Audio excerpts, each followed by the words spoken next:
Hello, hey guys, what's up? Storm4 here. So today I will show you how Insania plays his support. So let's start with his event. He's got a magic wand because he's playing against Visage and Rubik. So they are gonna cast a lot of spells. So the magic wand is gonna come in handy. He's got one fake grenade, so he's got some HP with that, and one iron branch, just one because he can't really afford anything else. And two sentries, so he can block the hard cam and deward the small cam, and one tank only. So I would like to point out his sentry placement. Like this is the most important thing. This sentry placement is very unique. You can see how he placed the sentry. This sentry is actually blocking the hard cam. So you can see how he has blocked. Like if you click the sentry, wait, okay. So if you click the sentry, it's blocking the hard cam. You can see the small circle here, and because they all showed in the mid lane here, they saw the Visage also, and they know Visage is offlane, so they are waiting here behind the trees. And this play ends up getting them a nice kill on the Visage. So this is a good start from the lane. You start with the frostbite. I'm not sure why I did not take the first kill, because I think the first kill is much better. But he's got a fake grenade and the boundless, and they get a kill on this Visage. So Mickey is already off to a good start. He's got the first blood, so which means he can buy his Orb of Courage. And now I think he bought the Orb of Courage. I did not see it properly. Okay, he's bought the Orb of Courage and the magic wand. Wow, and a salve. Now the big thing comes with the laning stage. Okay, so in the laning stage, your positioning matters a lot. If you are out of position in the lane, you are going to die. Look how Insania positioned himself in the lane. So at this time, this Visage is not there, so he's trying to 1v1 the Rubik, but 1v1ing the Rubik without the first kill is very hard. The Frostbite will help you, but it takes a lot of mana compared to the first kill, which is like 10 more mana. So Rubik fade bolts him and then he goes away because he can't really man fight him, and he goes under the tower because he's already half HP, and Visage can get the soul assumption charges, and you can see he's got 2 soul assumption charges, which means Insania has the potential to die. So he tries to avoid that, knowing this. And now look at his positioning. He's using the Monkey King as the body in the lane. So with that, he's trying to use this Monkey King as the body in the lane and trying to harass the Visage. And you can see he's mirroring the Rubik. He's exactly opposite to where the Rubik is, because he can't really deal with two range heroes. So he's trying to deal with only one at a time. So this way he's trying to avoid getting excessive right clicks so he doesn't die. Again, you can see how he's mirroring. He's trying to stay behind the Monkey King because Monkey King can tank the creeps and the heroes. So he's trying to avoid that so he doesn't die. Monkey King also has got a mischief. Now watch this. Because Mickey is so low, so he's trying to zone out the Rubik, because Rubik will try to play some aggressive move. So he's gone instantly here. He's not trying to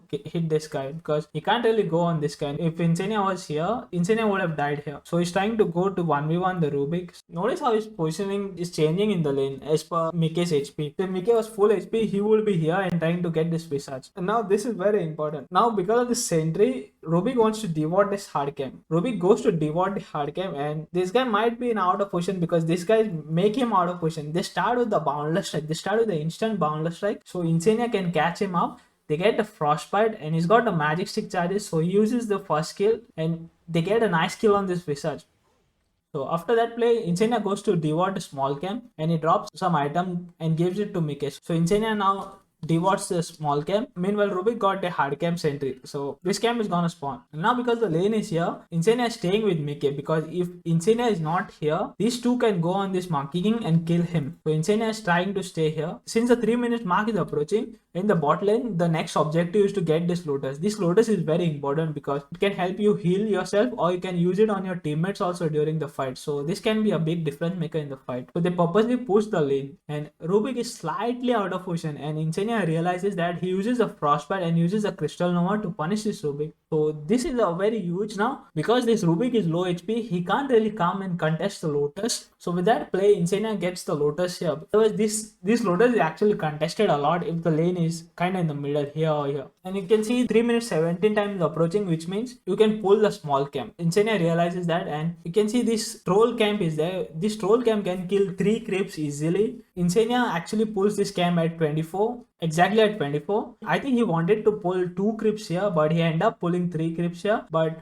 because the range creep went in first, they kill the range creep first. So if the range creep dies first, these creeps die too. So there's like 3 creeps already denied from these two guys. So this will push the lane back to them. And notice what he's doing. He instantly went to the hard camp to block the pull from the hard camp. This guy could have got the pull for the hard camp here. So he realizes that, and he goes to pull the hard camp because he could not block the camp earlier. And now he's trying to farm the hard camp because he's a crystal maiden and he can farm any hard camp. So while Insania was trying to do this, they realize that Mickey is out of position and they try to go on him. You can see they put Mickey half HP and he dodges the soul assumption, so he gets out of there. And at this point, he's very out of position because this guy is so far away from him, and he's got half mana. So Insania realizes that, and they instantly go on this Rubik and they use a frostbite with a fake grenade and they get the kill on this guy. So Liquid are really good at finding mistakes. They see these guys aggro pulling and it's trying to tank the cream, so they instantly punish it with the boundless strike and they try to go on this Visage. They did not get the kill, but they made the Visage low, and Insania could have died here if he did not have the raindrop. He was probably dead there if he did not have the raindrop. So because the crypts are here, Visage is so low HP. This means Visage can't help Rubik, okay? And Ari is again a bit out of position because these two guys are here. So normally you would expect the carry to be here this side because he wants to farm the crypts, but Mike is here. So this means this Rubik is out of position and they see Visage has no mana. Rubik can't really do anything now. So he plays Crystal Nova in such a way that it affects creeps as well as Visage and Rubik also. So this is like 10 out of 10 play from Insania with the Crystal Maiden. And because he died, he got the Jingo Mastery. They get the kill on this Visage also. So this is very devastating for TSM.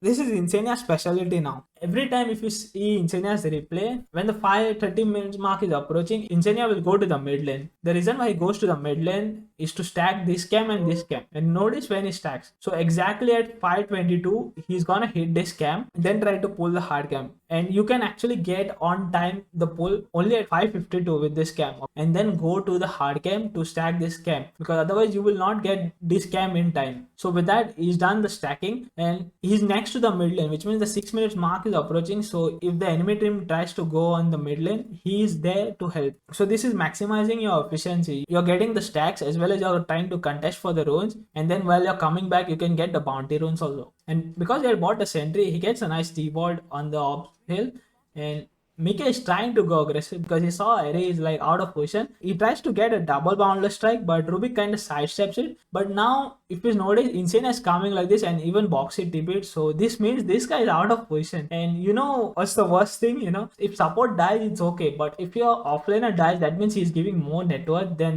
the support. So this is gotten a huge loss for this Visage because Visage wants to get some free game and he wants to get his level 6 as soon as possible. This play actually ends up hurting the Visage a lot more, and because he's a Monkey King, he can chase for even more. And Mickey gets a nice primal spring on this Rubik, and they chase the Rubik and they get the kill on this Rubik. And you can see the 7 minutes mark is approaching, and because Boxy used his TP already, he can't really TP to this. Insania uses his TP to get the XP rune. So this way now you can see he's level 5.5 already at 7 minutes. Again goes to the mid lane because the mid lane is pushing, so someone has to take the XP. So with that play, Insania is already level 6 at 7 and 40 minutes. And because the 8 minutes mark is approaching, he is close to the mid lane where he can contest the runes. So these are the small things that you can do as a 5. So with that, we come to the end of this video. Thank you guys for watching. See you guys in the next video. Take care. Bye.